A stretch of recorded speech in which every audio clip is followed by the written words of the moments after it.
Hey dude, have you seen the new Unearthed Arcana? Oh, hey man, you mean the new playtest content for 5e? Yeah, it's got some really cool new subclasses in it you should totally check out. My DM doesn't let me use Unearthed Arcana. He says it's not balanced. I mean, no shit, it's kind of playtest content. It's meant to be tested. Yeah, I know, but he's just really by the book, you know what I mean? You mean boring. No. Yes. Okay, well, I'm gonna be late for my session with a DM who actually lets players have fun, so, I'll, talk to you later. So every couple of months, Wizards of the Coast releases a new Unearthed Arcana for 5th edition. While these content drops are technically playtest material, a bunch of them eventually go on to be official Wizards of the Coast content. Things like Strixhaven and the Spelljammer setting have both had Unearthed Arcana content released and tested before they were officially released and announced. Anyways, this month's Unearthed Arcana is all about giants and includes 10 new feats and 3 subclasses. One's for barbarians, one's for druids, and of course, one is for wizards. So let's take a look at all of these, starting off with Barbarian, Path of the Giant.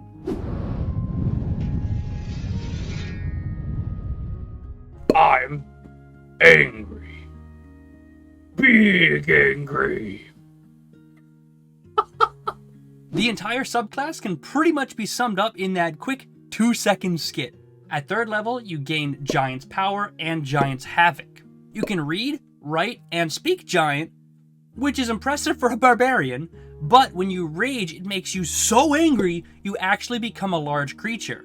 While large, you increase your reach of your melee strikes by 5 feet and gain a ranged spell attack for thrown weapons where you can add your rage damage. Honestly, the reach is really freaking cool and it seems very Hulk-esque. At 6th level, you gain Elemental Cleaver, which allows you to infuse your weapons with elemental energy of the giants, dealing an extra d6 damage and giving it the thrown property of up to 20 feet. The really cool part is if you throw it, then directly after that attack either hits or misses, it reappears in your hands. And before you ask, yes, it does sound very much like Thor throwing a lightning hammer. Level 10 gives you Mighty Impel, which, well, They're running away. alright, well good, it looks like we scared him off. They not get away. Just let them be, they won't be coming back anyways. No. No? Oh god, why am I doing this? Yes, you are a large boy and you can choose to literally throw a medium or smaller creature up to 30 feet. You can do this to either a willing or unwilling creature with a strength saving throw. The best part about this is that it literally states, if at the end of the movement, the thrown creature isn't on a surface that could support their weight, then the creature falls, taking damage as normal. This ability literally insinuates that you could yeet a son of a bitch off of a cliffside, dealing falling damage. And if I had $1 for every time I wanted to yeet someone off of a cliff, well, I'd probably have a lot of therapy bills. Oh man, that's too real. At level 14, you gain Demiurgic. At level 14, you gain Demiurgic Colossus, making you bigger. You now become huge when you rage, you deal more damage with your elemental weapon, your reach increases by 10 feet, and you can yeet large creatures. And that's it for the Barbarian. Next, we have Circle of the Primeval Druid. This subclass gets you a companion, specifically giving examples of things like dinosaurs. The entire premise of this class is buffing your dino companion, which sounds really freaking cool, but it actually kinda is really shitty and it's really disappointing. This subclass is by far the worst in this Unearthed Arcana release because the companion you get effectively is worse than Find Familiar. The buffs to your companion come wrapped as class features, and they're things like casting through your companion, or minor increases in stats for them. I'm just gonna leave this here so you can read it yourself because honestly, unless I'm missing something, it makes me really sad because this subclass could have been really cool. I guess we're just gonna have to wait and hope that it gets fixed. But if you wanted to fix my sad right now, you should go like and subscribe. Liking and subscribing means that you help me with the wacky world of YouTube and get alerted when I post videos like these. Not to mention, it increases these numbers, which makes me feel pretty good. So if you're a kind soul and you want to help a struggling content creator, hit those buttons and be a real hero. But that's enough about that. Let's get back to the subclasses. Hey, what the heck are you doing? What does it look like I'm doing? It looks like you're hitting a table or a hammer? Are you hitting a hammer with another hammer? No. Come on. Alright, I'll bite. What are you doing? I'm runecrafting.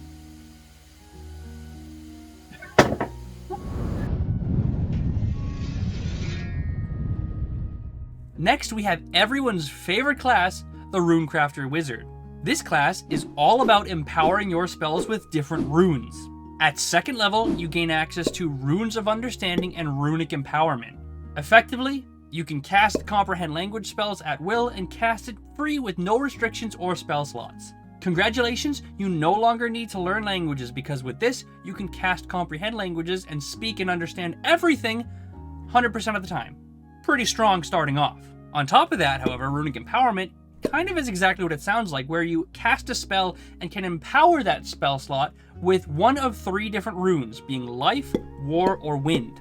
These runes grant you things like temporary hit points, bonuses to attack rolls, or even increase your speed. At level 6, you gain Sigil of Warding, where you effectively get legendary resistances to strength, dex, and con saves at the cost of a Runic Empowerment charge, which is fucking bananas since wizards are historically bad at all of those saves. So the big bad goes to cast Fireball. I need you to make a dex save. Oh no, I rolled a 2. Okay, so you comically trip over yourself and get sent flying by the blast. Oh god, it burns! Yeah, well, you know what? I think I'm just gonna go ahead and succeed on that instead. Wait, what? Yeah, it's really kind of stupid strong. At level 10, you gain Rune Maven, which just allows you to regain rune charges whenever you use your Arcane Recovery feature. And at level 14, Engraved Enmity,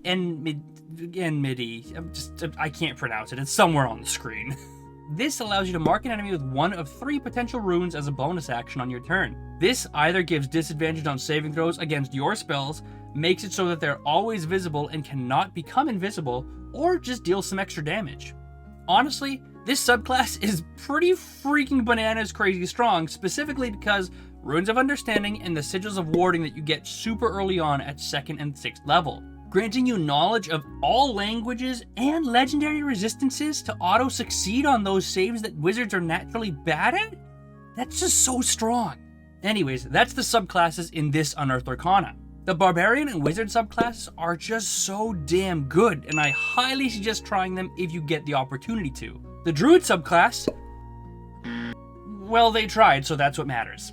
As for the feats, there's a lot of them and they are really cool, but I've already talked enough in this video.